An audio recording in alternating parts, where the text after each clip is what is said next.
Good morning and welcome to SimWorld today, August 5th. It is Tuesday. We're talking SWBA on this fine Tuesday morning. And plenty of news over the last 48 hours. Maybe not plenty. Some news. Let's start with the actual news, and that was that of Luka Doncic signing a 2-year extension with a player option. Makes him a free agent in 2028. I don't think that this is, considering what he was eligible to sign, is at all a surprising decision. Let's say that. Luka is a guy that one of the best players in the SWBA, a fantastic, obviously top 5 guy, and the Lakers were going to do everything they could to re-sign him. And now they have him locked up for the foreseeable future in the same summer that LeBron James is cryptically posting on Instagram about the plans for fall 2026 are laid in the summer of 2027. Who knows what that means? I don't know if LeBron knows what that means. He posted himself in front of Clippers logo. Mind you, that kind of caught a lot of wind, right? People, he's working out of the Clippers facility. He wasn't working out of the Clippers facility. He's working out of the Clippers old facility, because if you pay attention, that's the old Clippers logo, not the current Clippers logo. So he's doing his normal LeBron James things, and Luka is doing the right thing, signing a long-term extension. Now, here's the interesting part. So it's a 2-year extension that just so happens to, if somebody were to pick up his player option, align perfectly with a free agency for one Nikola Jokic. Now, does that mean that these two guys are going to play together? Now, I have a long held that I think that Luka Doncic and Nikola Jokic make the most sense to play side by side. Luka could opt out after that, or he could opt into that 2028-2029 deal. Obviously, that's a year after Nikola Jokic has his player option, which starts in the 2027 to 28 season. But I have maintained for some time that I think that Jokic and Doncic make the most sense. Now, we have not seen international players seek out these type of team-ups in quite some time. We also really haven't seen players successfully seek out team-ups at all, really since Kawhi and Paul George ended up side by side. So before we get too far ahead of ourselves, which is quite a ways away, a couple years, I do still find it interesting that Luka picked it up. Not because I didn't think he would, because I think that free agency as a whole is dead. Nobody wants to be a free agent anymore. Why would you? You can sign a maximum deal, you can get all the money, the most amount of money you could possibly get, and then you can just request a trade and go wherever you want sometime later. I mean, makes sense, right? I mean, guys are asking out on deals the moment they sign them. I mean, shoot, what was it? Damian Lillard, Ben Simmons signed. Say they opted or they requested trades before, and I think Ben Simmons, I don't think Damian Lillard, I think he was already on it, but Ben Simmons requested a trade before his extension even kicked in. I mean, what are we doing here? So the timeline of which guys have requested trades is earlier and earlier. So I think it was a foregone conclusion that Luka Doncic was going to opt into any type of extension that he could get, especially the most amount of money that he could get. But I don't know that it's impossible that we don't see that team. And I'm maybe trying to speak this into existence a little bit, but if you look at the types of guys they are, Denver is kind of like weird, cryptic, weird general manager. Well, if, we got to make him, otherwise do you trade Jokic? It's like, what are you talking about? And then Luka's kind of just all over the place.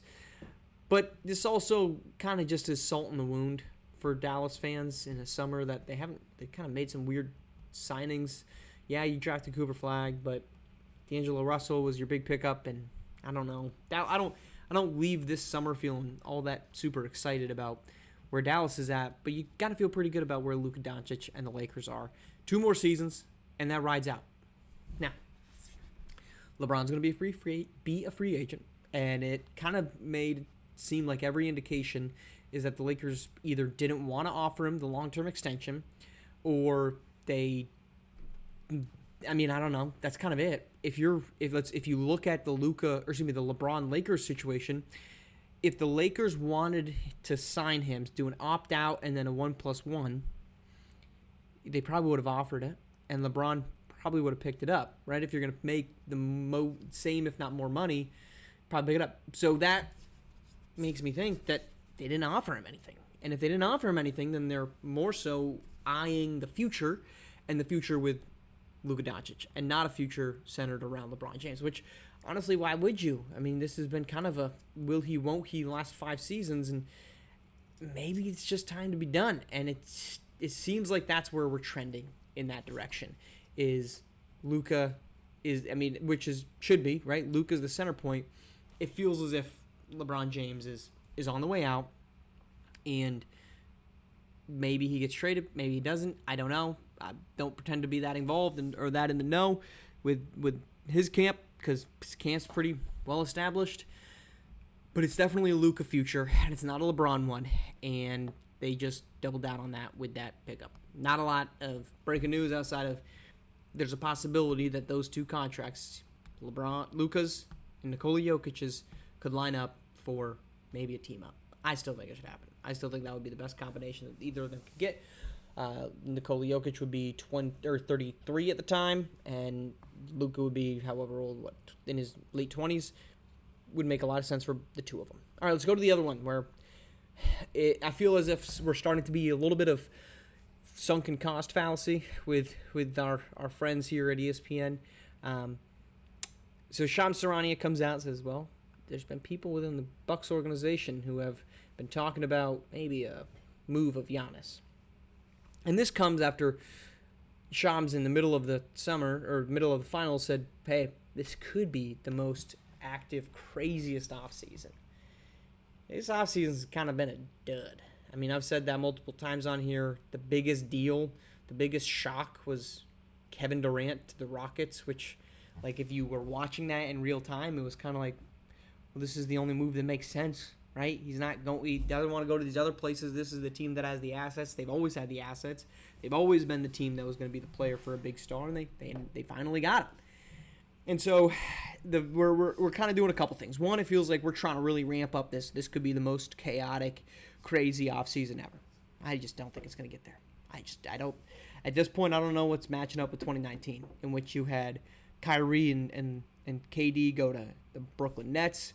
You had, Kawhi Leonard, fresh off winning a championship, going to the Clippers, and he's bringing Paul George with him. I still remember where I was when that news broke. I mean, that was a crazy offseason. I don't even remember where I was when Kevin Durant got traded. I just knew it happened, and I said, not surprised. Not surprised at all. So it feels a little bit like ESPN is, one, doubling down on this claim that their guy made that this was going to be the most crazy offseason. And it's kind of like, okay, dude, chill out. It's not that crazy. The second was, there's nothing else happening. Maybe we'll say that the Bucks are looking at moving Giannis. Now, here's the thing. If the Bucks were going to move Giannis, why the heck would you waive Damian Lillard and sign Miles Turner? Like, that would be the most malfeasanceable, if that's even a word, which I'm sure it's not, use of assets. Why would you stretch a guy who's going to be, yes, you owe him $120 million or $112 million over the next 2 years. You would have owed Damian Lillard.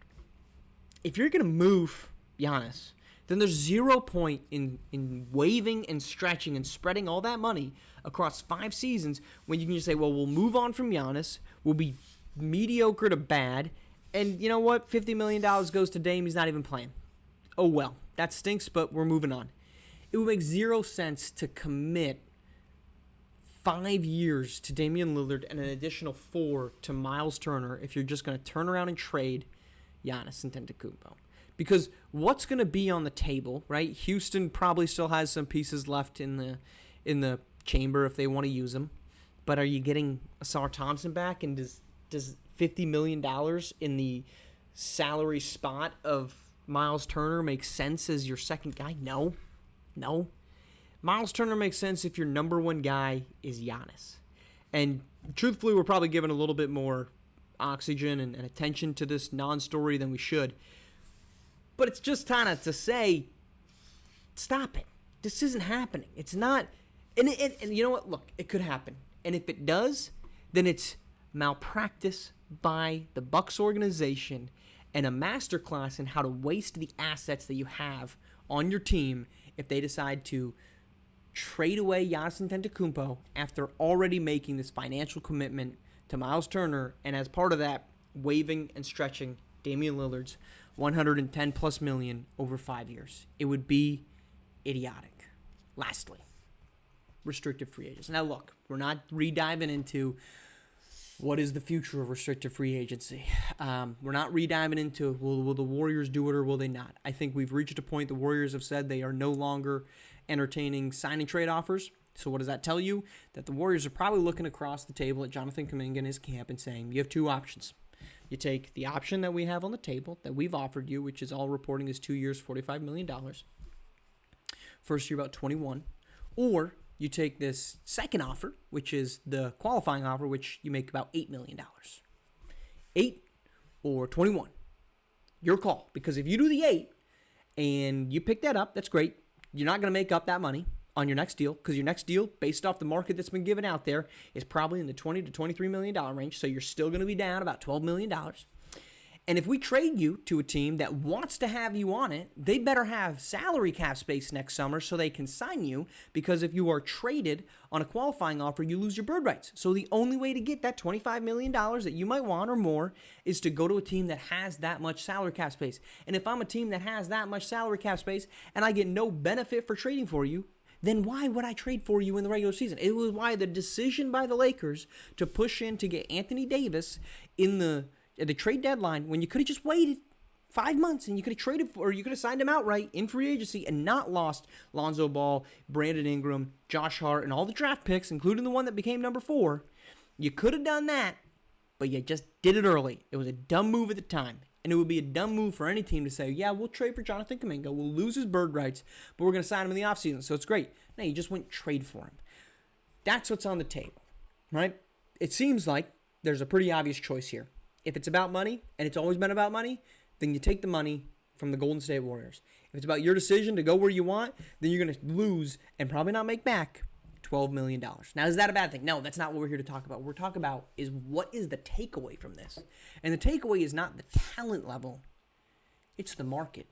You aren't getting paid based off your talent. You're getting paid about what the market can give you. And it's why all 4 of the current restricted free agents are still sitting there unsigned. Because the market dictates what they want to make. This is the lesson. And look, I'm not sitting here to pretend I've played and seen the market and I know how the business works. And no, of course I don't. Look at me. Of course I don't. But we can still learn. We can learn collectively from the experiences of others. And in this case, you got to know what the market is. What is the market for Jonathan Kuminga? Yes, could he be a $25 to $30 million player? He scores 20 points per game. He's capable of being a two-way wing. He's extremely athletic. That's probably a $20 to $25 million guy. Probably. Jalen Green's making $30 million right now. So you could easily make the case his talent level dictates he's a $30 million guy. Why is he not a $30 million guy? Because the market isn't pushing for it. Jalen Green actually saw the value in the deal that he got last season. And what did it end up? Played a season in Houston. Everyone assumed he was going to get traded. Now he's in Phoenix, where he's the number 2 guy behind Devin Booker. Arguably a better situation for Jalen Green. Jonathan Kuminga has not done that. Jonathan Kuminga instead is trying to force his way to the Sacramento Kings for who knows what reason. We know what reason. On the court is not the right reason. It's the money and what he thinks it is. But you could be signed into a deal that's going to make you your money, and the Golden State Warriors could turn around and trade you this summer, this winter in February, when all signs kind of point to that being the case, and say, let's get him somewhere else, right? We want something else. Why are we letting short-term goals dictate that? But at the end of the day, it's what the market is giving him. You can't play to your talent level. There's certain guys that do, and the market doesn't exist. And in those cases, the Stephs, LeBrons, SGAs, Giannis, Jokic, Luka, you can make the argument they're actually hampered by the market in the opposite direction, where they're making the most they possibly can, and that still is not equal to their value. And on the other side, you've got guys like Jonathan Kuminga who are being forced to lose money, very likely based off their production, because the market dictates otherwise. Let it be a lesson, and that's pretty much all we can do. We're back tomorrow morning. We got Sniper coming on. We're going to continue our jaunt around SimWorld U, breaking down our top 3 contenders from every conference. We got the Big East up next, I believe. I said this last week. It's a rough read. I was doing my research, and I said, I don't know who I like here outside of one team. We'll talk about that all tomorrow here on SimWorld TV, only place you can see the game